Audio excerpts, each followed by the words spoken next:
This is an intercultural exchange and an intercontinent experience. FANTASTICRADIOUK.co.uk, home of possibilities.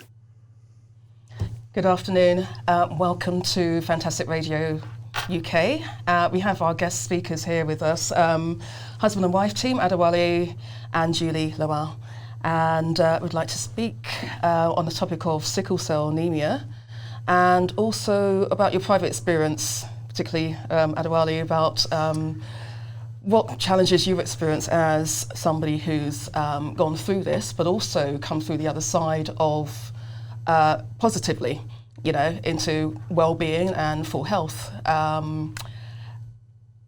You have published works on this. You've spoken to hospitals and experts in the profession and the NHS, and also researched extensively abroad what's being done, particularly in the US, in regards to stem cell research and how that can actually address the pain and the episodes, you know, the crisis sufferers undergo.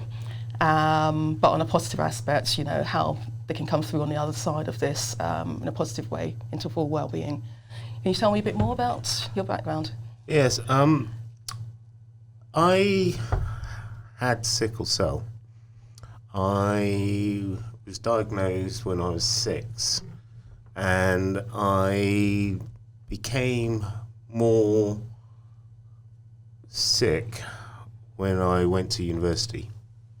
I had my first crisis, and I had multiple crises after that. I still worked. I worked all over the world, and someday I woke up and felt a bit strange, and it discovered that I had a stroke. It was life-changing to start with, and a bit of a shock. A year later, I had another one. And in between this time, I was put on transfusions, blood transfusions, starting with 1 in, 1 out, 1 unit of blood. And then they went more frequent and more severe to the point where I was having 2 units out of my body and 4 units in. This went on until I said to the doctor, there must be another way of doing this because I can't do blood transfusions for life. So they said, well, we'll refer you to another doctor. So I was referred back to King's College Hospital in London, and they said to me, oh, you can have a stem cell transplant. Interesting. I have heard about it. I looked it up and I found out more about it. And at that time, when I decided and I was sucked into all this and this is the way I want to be treated, I was told, oh, you can't have it. Why is that? Oh, the NHS won't pay for it. And they refused to pay for it, even though there was evidence of this working. And they said, oh, we don't recognise this medicine. It's funnily enough, you recognise it enough to send people out to the US to get treated, but to pay for it yourself, you don't recognise it. This is what the dilemma was. I went round London, speaking to doctors, finding out what's what, and a doctor said to me, why don't you get your doctor to do the procedure? And I said, what do you mean? He goes, why don't you ask them how much it will cost for them to do it, but it'll cost less, it'll be surely less than getting it done privately. So I asked them, and they came back to me a few weeks later and quoted £70,000. Wow. It's a lot. What year was that? 3 years ago. 2015 was the first stroke. So that quote could have gone up incrementally Yeah. since, yeah. But if you look at it logically, the more they did it, the price would have gone down. Understood. So I looked at it on the other side of things, and I added up what it'll cost for being transfused for the 18 months prior to me going into hospital to have this treatment. And 18 months, I'd spent over £120,000. Wow. It's a no-brainer. So it's a no-brainer, yeah. It's a no-brainer. Understood. And the problem is, the NHS would think of people and they would say, we have a treatment for them, they don't need anything else, and these treatments are to prop you up and keep you alive. Doesn't matter how painful or how long it takes. There's no quality of life. There's really. no quality of life in it. But they would rather do that than to, because they can budget for that, rather than say, if we keep 500,000, we can treat these many people and they will be less of a burden on the NHS. So what's a turning point for you to say, I'm not going to follow the NHS line of, dealing with this. I want to do stem cell. After looking at the stem cell transplant, the trials, looking at the success of these trials, let's put it this way, out of 100 people on the trials, the success rate was 98. And this is the success rate recorded in the US? Yeah. Wonderful. Bear in mind, this success rate includes people being sent over to the US to be treated. So these are UK candidates that UK have citizens. equally the same success story. Yeah. But we're not hearing about it because they're treated in the US. The US success rate, because there's only one trial, which is run by Dr. Tisdale's team in the US, in the National Institute of Health.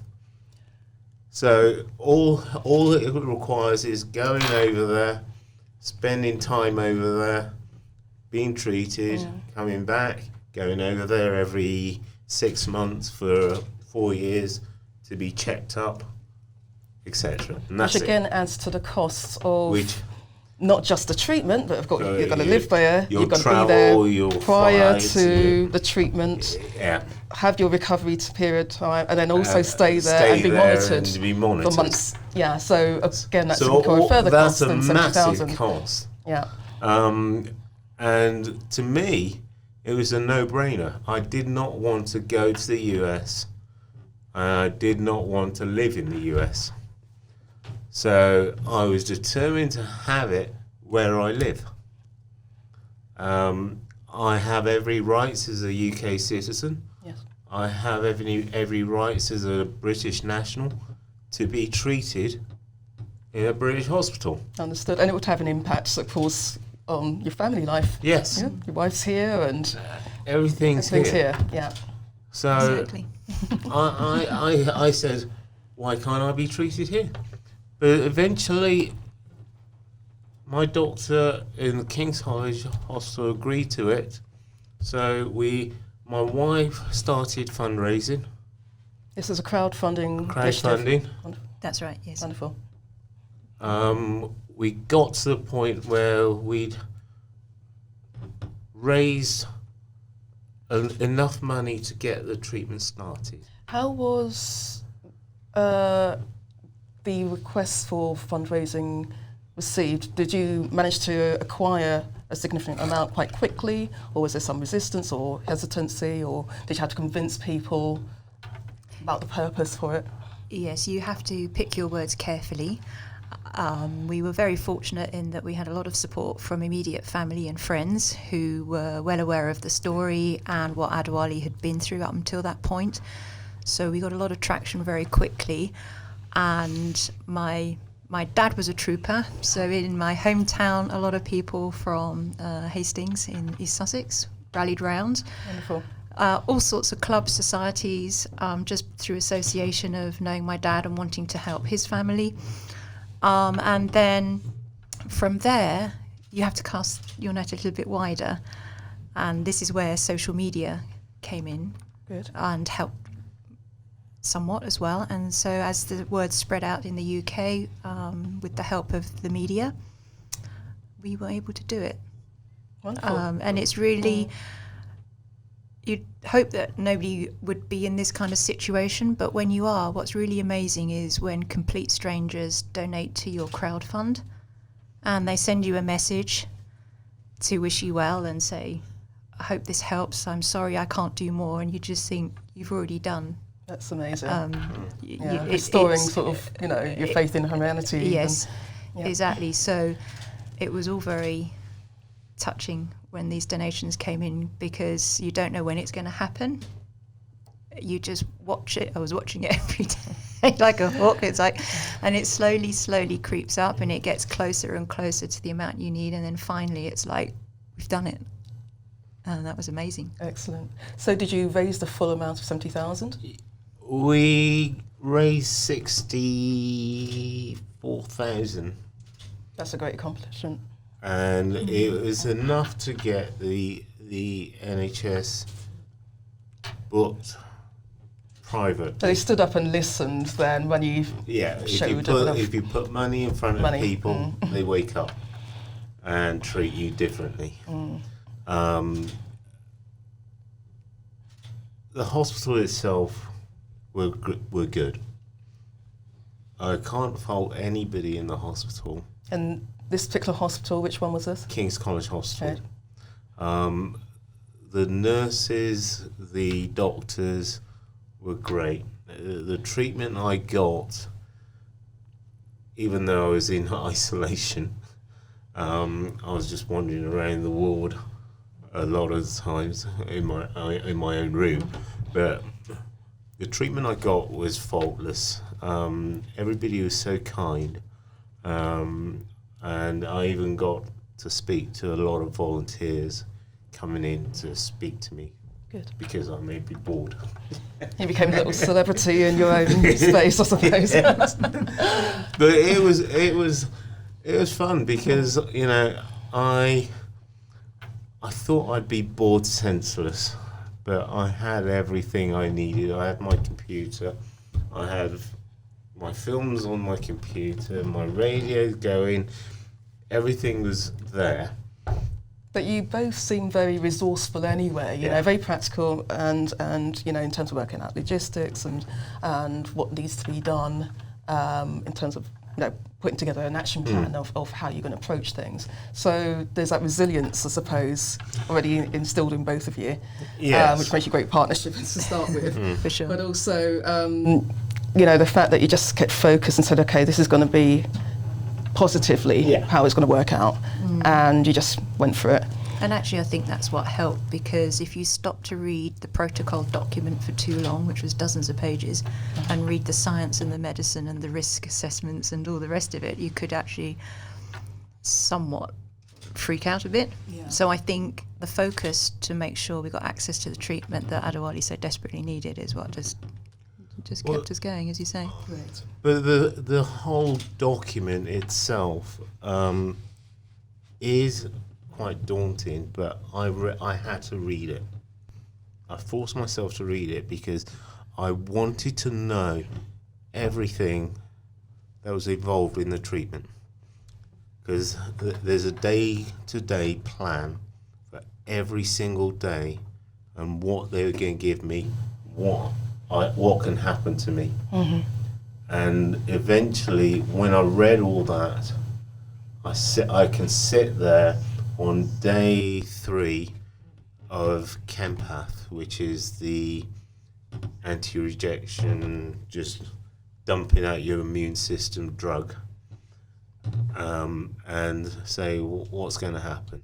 So this time I should start feeling hot, and my temperature went up and up and up, and I said, it's a bit hot now.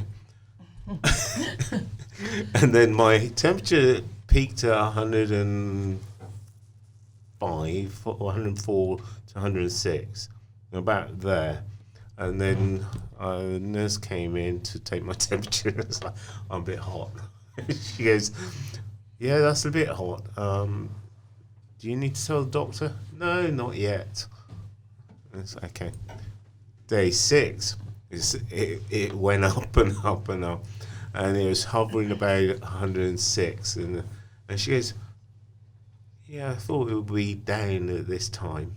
So I maybe need to tell the doctor this time. I said, yeah, that'd be a good idea.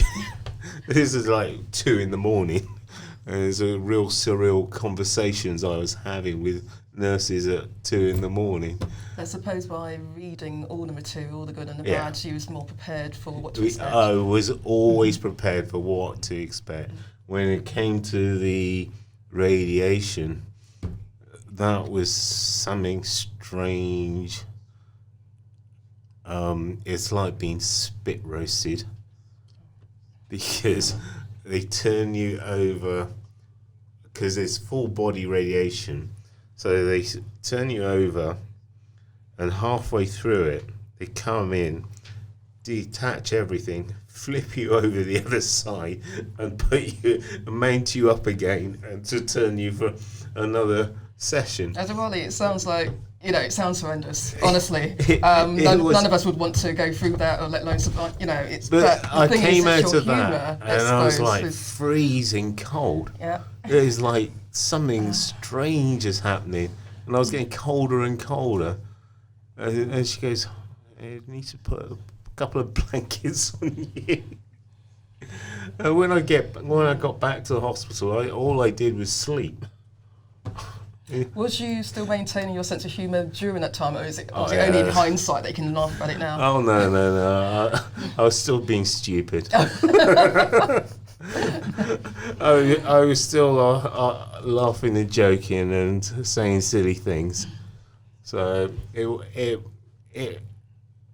gave me a bizarre sense of appreciation of things that people have to go through. Things like cancer treatments, leukemia patients, sickle cell patients. All these people have all these treatments, and they go through it day in, day out. I only had to go through it for a month, and that was it. And you're saying this is a success, basically. It is to me. The stem cell treatment itself was a major breakthrough. I can't thank the guy who created the treatment enough, because I've rang him up twice. I've emailed him 3 times. And because without that treatment, God knows where I'll be now. And to be honest, it saved my life, and it can save so many other people's lives. Yes. And I urge people to pressurize their doctors and find out more about it, because it's something that is quite daunting. But let's put it this way: if you're not going for something that's got a 98% success rate, what are you waiting for? Yes. Because nothing is 100% successful.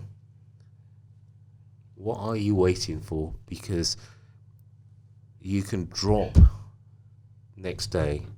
You can be severely ill the day after. If you get the ball rolling, you're on the way to pure health. Even if you've got slight complications at the moment, body's very intelligent. If you have a stroke, your brain starts to remap itself so that you compromise for the damaged cells. Your body does the same thing. Everything remaps itself to survival. I wouldn't advise you to sit there and do nothing. I would advise you to find out more about stem cell transplant, or gene therapy is another one. Tell people a bit more about your book. So I wrote this book afterwards. I was pressurized to write it because people wanted to know the story of myself going through sickle cell, getting a stem cell transplant, and living without sickle cell.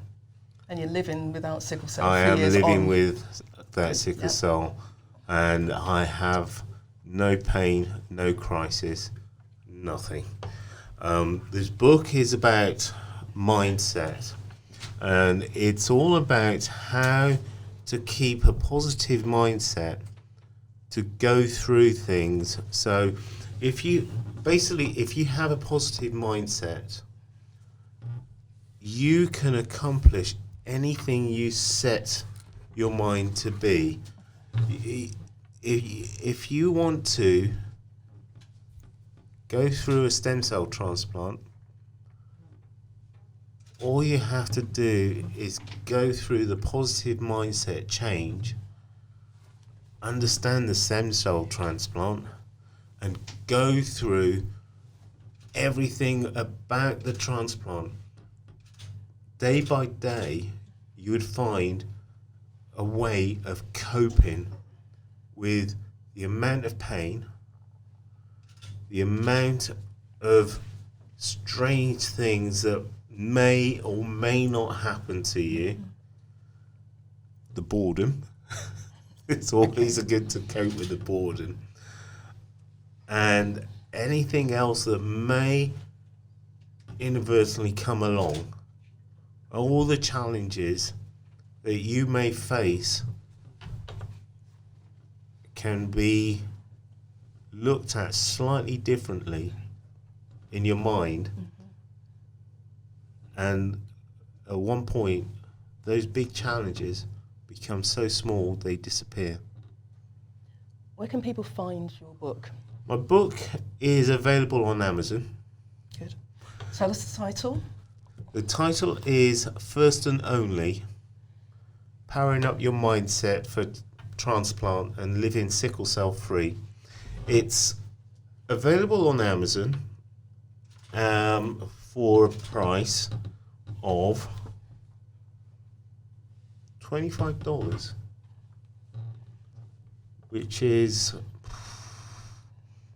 £18. It's about £18, yeah. Yeah. That's not my strong points, but Yes. yeah, I think it's about £18, the which thing is very much worth